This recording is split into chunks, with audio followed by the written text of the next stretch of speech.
my first term as local chief executive, our internal revenue allotment was 103 million pesos. Our local revenue was only 12 million pesos, and our asset was only 200 million. We are landlocked, bypassed due to the diversion road that connects two highly urbanized cities, namely Naga and Legazpi City. We were stagnated for decades, which means we were really poor. That explains why health has never been a priority during my first term. We cannot even afford to provide all the basic services to our constituents. Not to mention that 6 natural disasters of our region, flooding, landslide, erosion, earthquake, eruptions, and typhoons. These are the impediments and hindrances, at the same time challenges, on how to make our city progressive and resilient. There were 2 subsequent super typhoons came and damaged our city. Milenio, 195 kilometers per hour, and Riming, 265 kilometers per hour. Flooding occurred up to 2.3 meters in the central business district. Soil mass movement created a dam of mud with its debris flowing through the built-up area of the city. Our housing project, in partnership with Gawad Kalinga, were all destroyed. Here comes February 2010, at the onset of El Nino. Wildfire occurred at the eastern part of Mount Iriga, damaging 700 hectares. It was the indigenous people and village officials who volunteered to arrest the fire. And now, COVID-19, the most strenuous and tough battle. For the first 5 months, we remained COVID-free city. But when the government opened the gates for locally stranded individuals, authorized persons outside residence, businesses, though there's really no dichotomy between health and business, but however, the sudden surge of positive cases is inevitable. All our friends, relatives, department heads, employees got infected. And I even had my COVID scare when I got exposed to them. I voluntarily quarantined myself until the official result of swab PCR test was released. Now comes Quinta, which aggravated the entire scenario, contact tracing at the same time, rescuing the evacuees, and not a pretty sight to see. After a week, here comes Rolly, a super typhoon with the same path as Quinta. I love Iriga so much. I was born here, I grew up here, and I will die here. This is the reason why I work 24/7, 100% dedicated and committed and doing my best to put Iriga in the map. Those experiences are our tipping point. We transformed into resilient, adaptive, and creative leaders. When we saw the community participation, everybody went out of their way to help. All sectors were passionately devoted to help every disaster that gets in the way. We realized that bridging leadership is indeed very effective to encourage everyone to share their sense of ownership, co-ownership, and co-creation. As long as the leaders set apart differences, committed to attain a goal, work collaboratively to all the people, equip, capacitate, and invest on human development, work as influencer, then advocate the law of the lead strategy, everyone will participate and cooperate to all endeavors. Now, due to the trust and confidence, our poverty incidence went down from 39% to 17%. Unemployment rate from 37% to 7%. Our ERA is 650 million pesos. Our local revenue is 130 million pesos. And our asset, which is usually the basis for borrowing capacity, is 1.5 billion already. We were able to pay UP Planades to mentor us with our CLUP, including our climate and disaster risk assessment, which is known as CIDRA. And it is also part of our ELA, Executive Legislative Agenda. Now we have our own city hall. All economic enterprises are earning. ICT building, gymnasium, dialysis center, expansion of the slaughterhouse, solid waste management compliant, City Health Annex 2 will be serving our people in the mountain area, ongoing construction of the Iriga Amusement Park, and also our Level 1 hospital. Veggies on Wheels, which evolve into rolling store and satellite markets to assist the local farmers to earn and maintain their livelihood. We are SGLG awardee, Seal of Good Financial Housekeeping, and other awards bestowed upon us by the national government agencies and international as well. But this does not stop here. We will continuously work hard and will deepen our commitment to resilience at the individual, institutional, and community levels. Thank you, NRC and Arise, for your unconditional persistence and dedication in helping us to achieve a better and more sustainable future. God bless us all. Diyos maray na apon po kaninyong amin.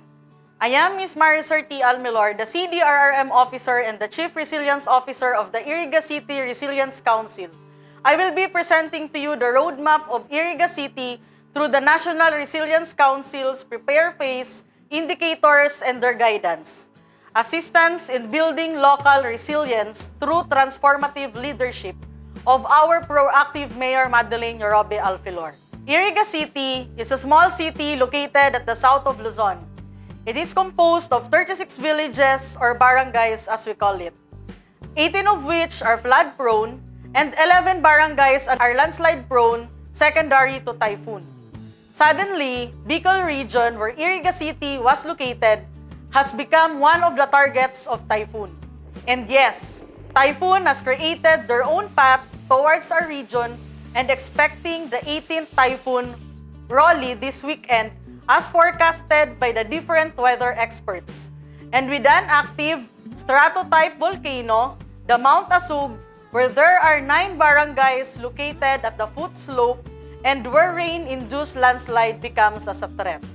Resiliency is a long-term goal, but if we started planning young, we would be able to integrate them in all our local plans. Among the mandated plans, Climate and Disaster Risk Assessment or CIDRA is a basic component in the development of the City Development Plan, CDRRM Plan, Executive Legislative Agenda, and the CLUP together with the UP Planades. Highlighting the Human Development Pillar, which exemplified the city's capacity to confront the COVID-19, the city accomplished the following that keep the cases of infection relatively low and under control. Activated the Emergency Operations Center and Incident Management Team with expanded membership, issuance of specific policies, guidelines, circulars, advisories, memorandum directives, and administrative or executive orders to effectively carry out IATF, MEID guidelines, and other issuances by the national agencies. Ensure the continuous and unhampered flow of basic goods, commodities, and services. Strengthened public health system services and personnel covering all components of the minimum public health standards. Support education on blended learning and digital infrastructure, providing social welfare benefits to affected population, implementing the price control, price freeze, and price monitoring, ensuring informed citizenry through different social media platforms, end-to-end early warning, murals, instructional flyers, bandilyo, infographics.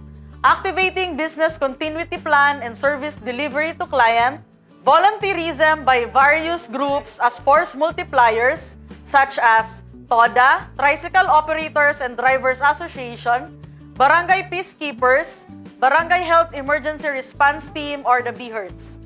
Implementation of innovative programs such as Veggies on Wheels that transformed into urban organic agriculture and community gardening, the Bagsakan Center, Eye Contact mobile application as the official contact tracing system, and provision of psychosocial services, livelihood trainings at quarantine facilities, support programs for MSMEs, LSIs, and ROFWs, allocation of co-working spaces for startup business, students, researchers, and prospective ICT enthusiasts.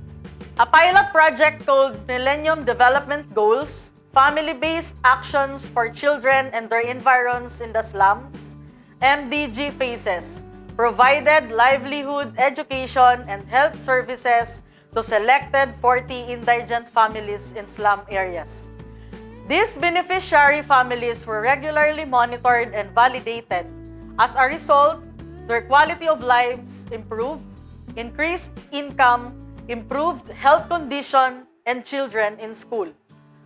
Another significant milestone that the city adopted is the formulation of the local rehabilitation and recovery program, focusing on the 5 thematic areas of response as follows: livelihood and business development, agriculture and fisheries, social services, health services, and infrastructure development.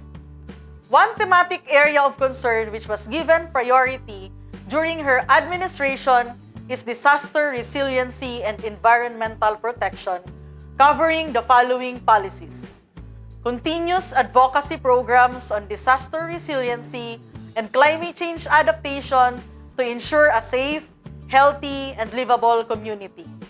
Promote the restoration, protection, and preservation of the city's biodiversity by a united and empowered people to ensure its stability and sustainability through multi-sectoral participation supported by strong and responsive good local governance. Strengthen advocacy on policy formulation, community consultations and IECs, area investigations and assessments, profiling, resource-based inventories and surveys, promotion of clean air, clean water, and healthy landscapes as foundations of a sound economy, environment, and quality of life, adoption, promulgation, and prescription of policies, rules and regulations, and environmental quality standards consistent with laws and circulars for the prevention and control of pollution.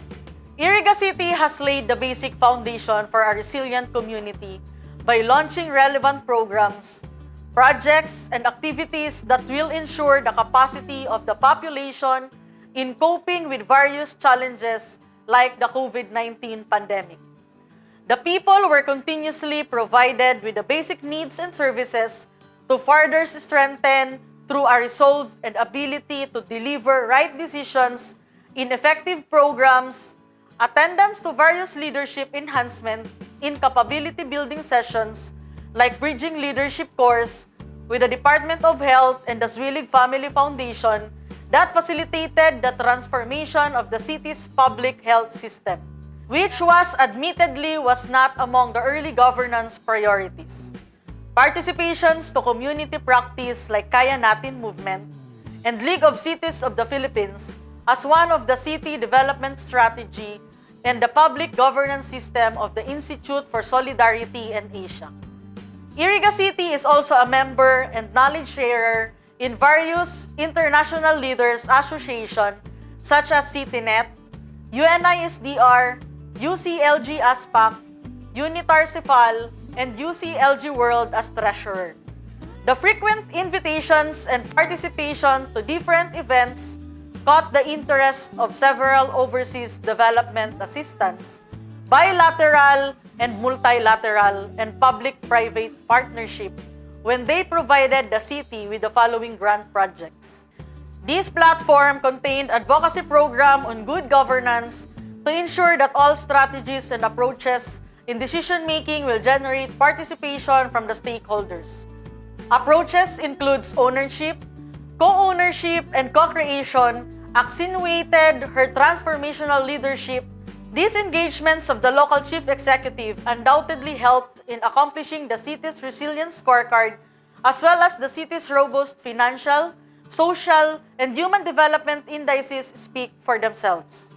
Looking back, I was hesitant and had doubted my ability to run the office and where to start. I thought actions during rescue and operations are the main concern of the office. But going through the experiences each year the city had, the efforts of the entire council and the support given by the community itself through volunteerism and their active participation matters most.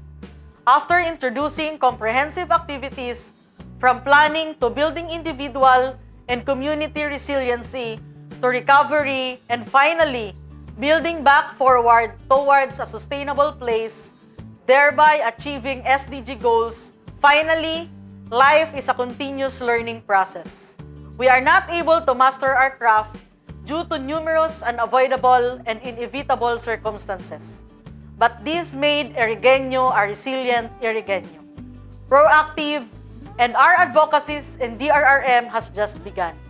We wanted to share our challenges and best practices to the different sides of the world and encourage different agencies, organizations, and the people itself to invest in DRRM. Thank you very much. Basta Bicolano, preparado. Basta Irigeño, alisto.